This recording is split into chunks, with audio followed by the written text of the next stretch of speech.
Chicken curry ఒక్కొక్కరు ఒక్కొక్క స్టైల్లో చేస్తారు. This is my style. So కొంచెం ఆయిల్ కొంచెం ఎక్కువగానే పడుతుంది. ఎందుకంటే చికెన్ నేను 2 కిలోస్ తీసుకున్నాను కాబట్టి. అండ్ బాగా ఫ్రెష్గా ఉన్న చికెన్ వేసేసి బాగా ఫ్రై చేసుకోవాలి. ఎలా అంటే ఇప్పుడు పింక్గా ఉంది కదా, సో అది మొత్తం వైట్గా బాయిల్ అయిపోవాలి. అంతవరకు ఇలా కలుపుతూనే ఉండాలి. అలా ఫ్రై చేయడం వల్ల యూజ్ ఏంటి అనుకోవచ్చు. బట్ కానీ చికెన్ నీచు వాసన అంటారు. ఎలాంటి స్మెల్ లేకుండా నీచు వాసన అంటారు కదా, అది ఉండదు. అండ్ కొంచెం పసుపు యాడ్ చేసుకొని ఇలా కలిపేసుకోవడమే. సో పసుపు కూడా ఇప్పుడే వేసుకుంటే బెస్ట్. చికెన్ మొత్తం స్ప్రెడ్ అవుతుంది అండ్ చూడ్డానికి కూడా డెలీషియస్గా ఉంటుంది.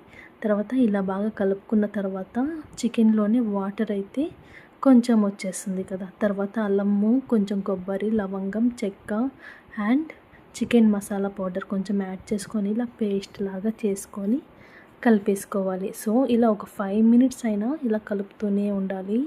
అండ్ ముక్క విరిగిపోకుండా కలపాలి. అది కూడా మనం అబ్జర్వ్ చేసుకుంటూ కలుపుకోవాలి. తర్వాత చికెన్ మంచిగా కుక్ అవుతూ ఉంటుంది. వాటర్ కూడా మనం ఇప్పుడు యాడ్ చేయాల్సిన అవసరం లేదు. ఆ గ్యాప్లో మనకి కావాల్సిన మసాలాస్ అన్నీ తీసి పక్కన పెట్టేసుకోవాలి. ఏంటంటే ధనియా పౌడర్, కారం అండ్ కొంచెం పసుపు అండ్ ఉప్పు మెయిన్. సో కారం, ధనియా పౌడర్. సో నేను గ్రేవీ చేస్తున్నాను కాబట్టి కొంచెం ఎక్కువగానే పడుతుంది కదా ధనియా పౌడర్. ఫ్రైకి అయితే అంత అవసరం ఉండదు.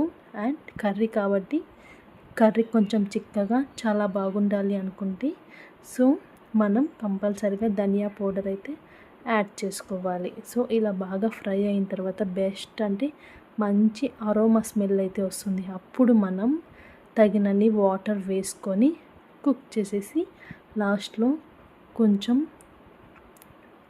కొత్తిమీర సర్వ్ చేసుకొని దించేసుకోవడమే.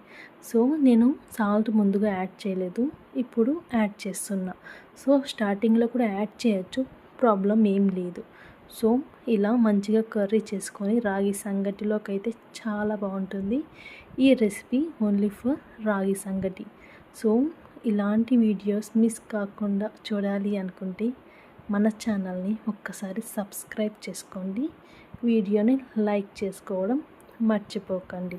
Please to subscribe to my channel and me support చాలా అవసరం. Thank you. బాయ్.